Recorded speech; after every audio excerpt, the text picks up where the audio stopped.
ഫെബ്രുവരി 19 ഈ തീയതിയിൽ തിരുസഭ അനുസ്മരിക്കുന്ന വിശുദ്ധർ: വിശുദ്ധ കോൺറാഡ്, വിശുദ്ധ ബാർബാത്തൂസ്, വിശുദ്ധ ഓക്സിബിയൂസ്.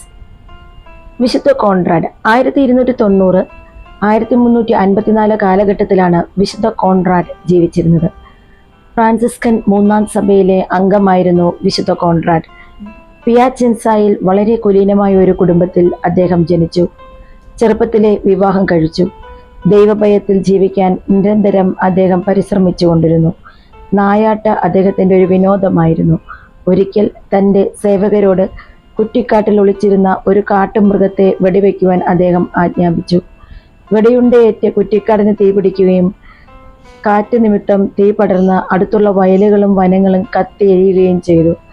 അഗ്നി പുറപ്പെട്ട സ്ഥലത്ത് നിന്നിരുന്ന ഒരു ഭിക്ഷുവാണ് തീ കൊടുത്തതെന്ന് കരുതി അയാളെ അറസ്റ്റ് ചെയ്യുകയും വിചാരണ നടത്തി വധശിക്ഷയ്ക്ക് വിധിക്കപ്പെടുകയും ചെയ്തു. സാധു ഭിക്ഷുവിനെ കൊലക്കളത്തിലേക്ക് ആനയിക്കുമ്പോൾ ദുഃഖാർത്തനായ കോൺറാഡ് തൻ്റെ കുറ്റം ഏറ്റുപറഞ്ഞ് ആ ഭിക്ഷുവിനെ സ്വതന്ത്രനാക്കി. അഗ്നി കൊണ്ട് നേരിട്ട നഷ്ടം പരിഹരിക്കാൻ കോൺറാഡിൻ്റെ വസ്തു മുഴുവനും കണ്ടുകെട്ടി. ദരിദ്രനായി തീർന്ന കോൺറാഡ് ഒരു കുടിലിൽ താമസമർപ്പിച്ചു. പിന്നീട് ഭാര്യ ക്ലാര മഠത്തിൽ ചേർന്നു. കോൺറാഡ് ആദ്യം റോമായിലേക്കും അനന്തരം സിസിലിയിലേക്കും പോയി 30 വർഷം കഠിന തപസ്സയോടെ ജീവിതം കഴിച്ചു. രോഗശാന്തിയുടെയും ഭക്തിയുടെയും സമ്മാനങ്ങൾക്ക് അദ്ദേഹം പേരുകേട്ടവനായി തീർന്നു. കോൺറാഡ് ഒരു കുരിശുരൂപത്തിനു മുന്നിൽ മുട്ടുകുത്തി മരിച്ചുവെന്ന് പറയപ്പെടുന്നു. 1515 10-ാം ലയോ മാർപ്പാപ്പ നോട്ടോ നഗരത്തിന് അദ്ദേഹത്തിൻ്റെ തിരുനാൾ ആഘോഷിക്കാൻ അനുമതി നൽകി.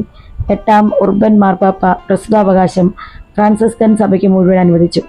കോൺറാഡിനെ ഔദ്യോഗിക നിലയിൽ തന്നെ നാമകരണം ചെയ്തിട്ടില്ലെങ്കിലും വിശുദ്ധനായിട്ടാണ് അദ്ദേഹം അറിയപ്പെടുന്നത്. ഫ്രാൻസിസ്കൻ സഭയിൽ ആദ്യകാലം മുതൽ കോൺറാഡിൻ്റെ തിരുനാൾ ഫെബ്രുവരി 19-ാം തീയതി കൊണ്ടാടിയിരുന്നു.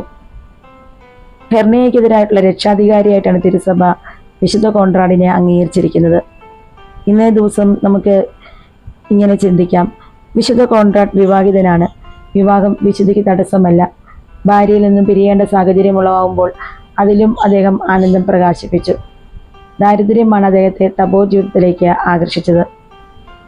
വിശുദ്ധനായ കോൺറാഡ് ലോകത്തുള്ള എല്ലാ രോഗികൾക്കും വേണ്ടി പിതാവായ ദൈവത്തോട് പ്രാർത്ഥിക്കണമേ.